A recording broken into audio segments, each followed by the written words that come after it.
Assalamualaikum warahmatullahi wabarakatuh. Perkenalkan, nama saya Fajrina Ila Azura dengan NIM belakang 149 dari kelas PM 2025G. Jadi, pada kesempatan kali ini saya akan membuktikan teorema 4.1 dan teorema 4.2.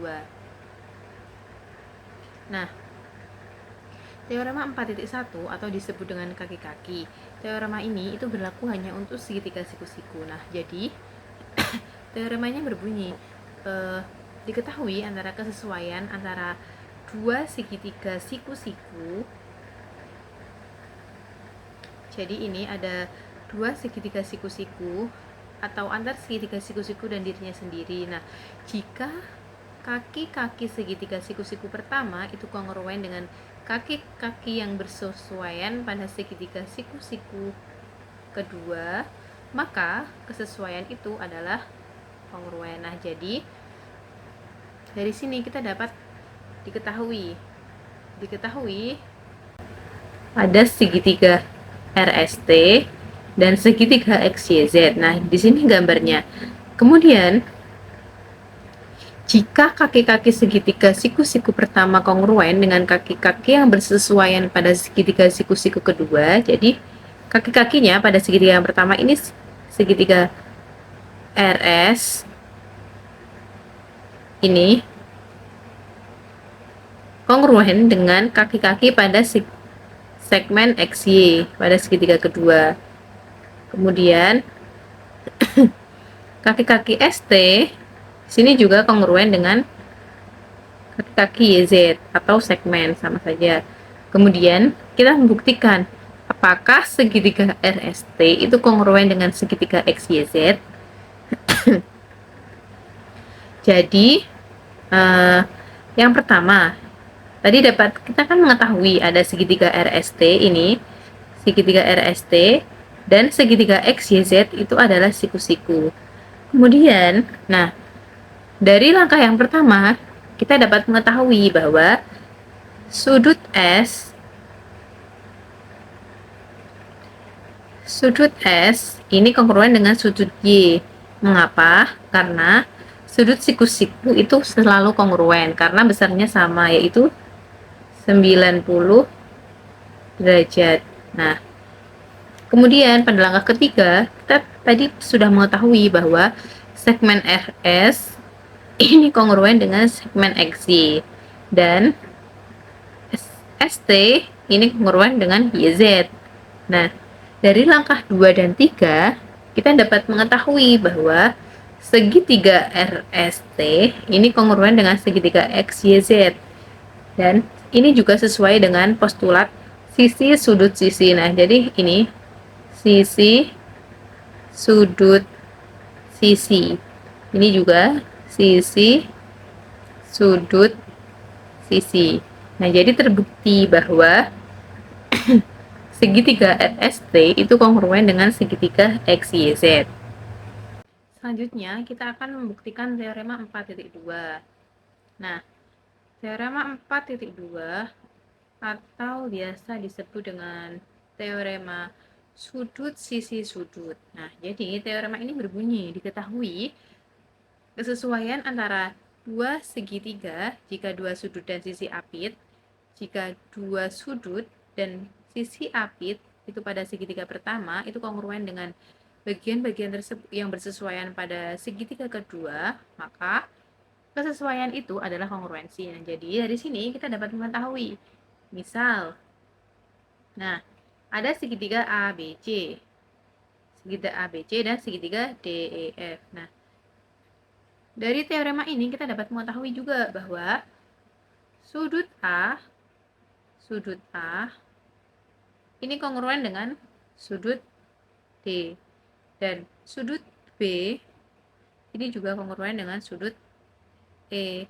Nah, kemudian sisi apit. Nah, sisi apit di sini ini AB kongruen dengan sisi apit DE.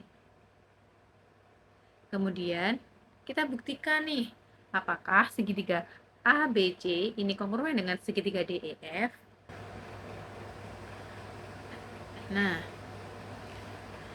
tadi kan kita sudah mengetahui ya ini kongruen A, sudut A kongruen dengan sudut D. Kemudian sisi apit DE ini kongruen dengan sisi apit AB. Nah, kita buktikan. Nah, langkah yang pertama ini kita memakai teorema penempatan titik, yaitu menempatkan titik P ini titik P pada segmen DF. Nah, sehingga DP ini sama dengan AC. Nah, mengapa kita harus menempatkan titik P pada DF? Karena kita nggak tahu segitiga ABC ini apakah sama dengan segitiga DEF. Nah, kalau misalkan kita tidak menempatkan titik P di segmen DF, nah atas dasar apa nanti kita tahu bahwa dua segitiga ini itu kongruen. Jadi kita tempatkan titik P ini pada garis DF sesuai dengan teorema penempatan titik, sehingga DP ini sama dengan AC ya. Kemudian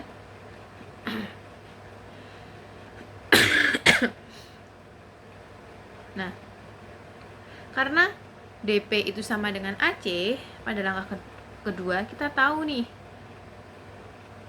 DP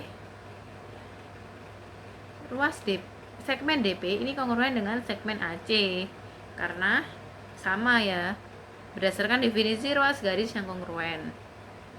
Kemudian nah, kita tadi kan juga sudah mengetahui bahwa garis AB, segmen AB ini kongruen dengan segmen DE, dan sudut A kongruen dengan sudut D. Nah, akibat dari langkah 2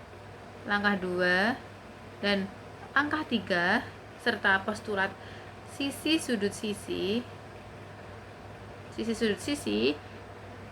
kita dapat mengetahui bahwa segitiga ABC ini kongruen dengan segitiga DEF. Nah, dari mana? Dari postulat sisi sudut sisi, di mana? Yaitu di sini. Ganti warna ya. Sini. Sisi sudut sisi. Nah, sisi sudut sisi. Nah, dari sini kita tahu bahwa segitiga ABC itu kongruen dengan segitiga DEP. Ingat ya, P. Kita di sini makanya segitiga DEP. Nah, akibat dari segitiga yang kongruen, kita dapat tahu bahwa sudut ABC itu juga kongruen dengan sudut DEP. Jadi sudut ABC ini kongruen dengan DEP. Nah, dari sini tadi kita juga mengetahui bahwa sudut ABC ini kongruen dengan DEF. Dari mana? Dari diketahui yaitu sudut B itu kongruen dengan sudut E. Nah, ini sudut B kongruen dengan sudut E. Nah, dari langkah dari langkah 5 dan langkah 6 dan sifat transitif, kita dapat mengetahui bahwa DEF ini sama dengan DEP. Nah, sifat transitif itu jadi kita menghilangkan yang sama. Misalnya, ini tadi kan sudut ABC kongruen dengan sudut DEP. Nah, kemudian yang langkah 6, sudut ABC juga kongruen dengan sudut DEF. Jadi kita dapat ini, kita coret ABC. Nah, sehingga kita mengetahui bahwa sudut DEF ini kongruen dengan sudut DEP berdasarkan langkah 5 dan langkah 6 serta sifat transitif. Kemudian yang langkah ke-8 ini kita konstruksi sudut ya. Jadi ini ada garis EF. Nah, kita konstruksi. berdasarkan postulat 12. Mengapa EF dan EP? Nah, sesuai dengan langkah 7 tadi.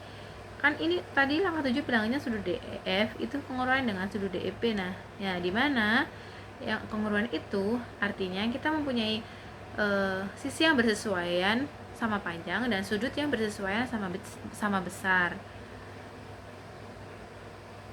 Nah, berdasarkan langkah 7 dan konstruksi sudut serta postulat 12, kita dapat ini sudut EF, garis EF, garis EF ini sama dengan garis EP. Nah, di sini. Nah, kemudian langkah yang ke-8, dari langkah ke-8 kita dapat mengetahui bahwa P ini terletak pada DF, dan juga pada EF. Nah, mengapa bisa pada EF? Karena berangkat dari langkah 8 ini, karena di sini langkah 8 kan EF sama dengan EP. Artinya EF ini sudah satu kesatuan dengan EP. Iya sama. Jadi EF ini sama dengan EP, yang berarti titik P ini juga terletak pada EF dari langkah 8. Kemudian langkah yang ke-9, langkah yang ke-10 maaf. Titik F. Nah, ini terletak pada DF, jelas ya. Dan EF. Ini berdasarkan definisi titik sudut. Kemudian, nah dari sini kita dapat mengetahui bahwa F itu kongruen dengan P berdasarkan F ini kongruen dengan P ya. Berdasarkan apa? Teorema 2.1, yaitu dua garis berbeda yang berpotongan itu paling banyak satu titik. Jadi dua garis berbeda itu berpotongan paling banyak satu titik.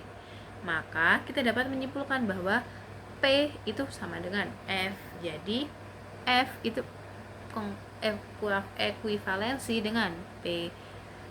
Nah, mengapa kita bisa sebut dia itu sama? Karena berdasarkan teorema 2.1, yaitu artinya jika ada dua garis EF dan DF. Nah, itu berpotongan paling banyak satu titik. Sedangkan di sini kan ada dua titik ya. Jadi tidak mungkin ada dua titik pada garis berbeda yang berpotongan berdasarkan teorema 2.1. Jadi dapat diperoleh F ini ekuivalensi dengan P. Nah, dari situ, dari langkah 4 dan langkah 11 kita dapat mengetahui nih bahwa segitiga ABC itu kongruen dengan segitiga DEF. Juga berdasarkan teorema sudut sisi sudut. Nah, ini sudut sisi sudut. Nah, ini sudut sisi sudut. Jadi terbukti bahwa segitiga ABC ini kongruen dengan segitiga DEF. Baik, sekian pembuktian teorema 4.1 dan 4.2 dari saya. Kurang lebihnya mohon maaf. Wassalamualaikum warahmatullahi wabarakatuh.